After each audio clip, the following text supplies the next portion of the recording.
सर्वे बघितल्यावर आणि बीजेपीचे पण सर्वे त्यांना पण कळून चुकलंय की त्यांच्या बाजूनी जनमत नाही आहे. आज तुम्ही बघताय की पंतप्रधानांची भाषणं पण एवढ्या खालच्या पातळीची आहेत आणि ते काहीही बोलत सुटले. ह्याच्यावरून कळतं की त्यांना पण आता अंदाज आलाय की त्यांच्या बाजूनी ते जनमत राहणार नाही आहे. त्यांनी फक्त एका गोष्टीवर भर दिला मागच्या 1 महिन्यात आपण बघितलं, ते म्हणजे ध्रुवीकरण, पोलरायझेशनवर त्यांनी खूप भर दिला आणि ते त्याच्यावरच अवलंबून राहिले की त्यामुळे मतदान त्यांच्या बाजूनी वळेल.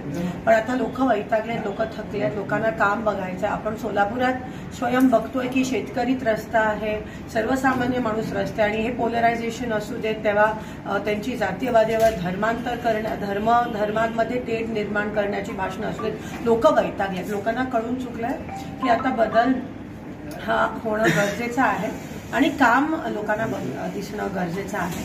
आणि त्याच अनुषंगाने तुम्ही आता बघाल की येणाऱ्या 4 तारखेला जर म्हणजे आपण बघितलं की बऱ्याच ठिकाणी बऱ्याच मतदारसंघात 24 तासामध्ये मतदान वाढलंय आणि त्याची दखल आता ईसीनी आमचं प्रेशर, काँग्रेस पक्षाचं आणि इंडिया अलायन्सचं प्रेशर असल्यामुळे त्याची दखल पण घेतली आहे. 17C फॉर्मचं दखल पण घेतलंय. ठिकठिकाणी आपण ट्रेनिंग पण देतोय.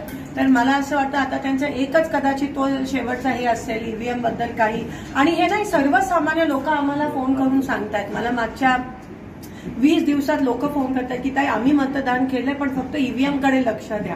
तर आज सगळेजण आम्ही त्याबद्दल सतर्क आहोत. सगळीकडे पूर्ण देशभरात आपण सतर्क आहोत. लोकांनी पण सतर्क राहावं आणि कदाचित तेच त्यांच्याकडे आता शेवटचा पर्याय राहिलाय.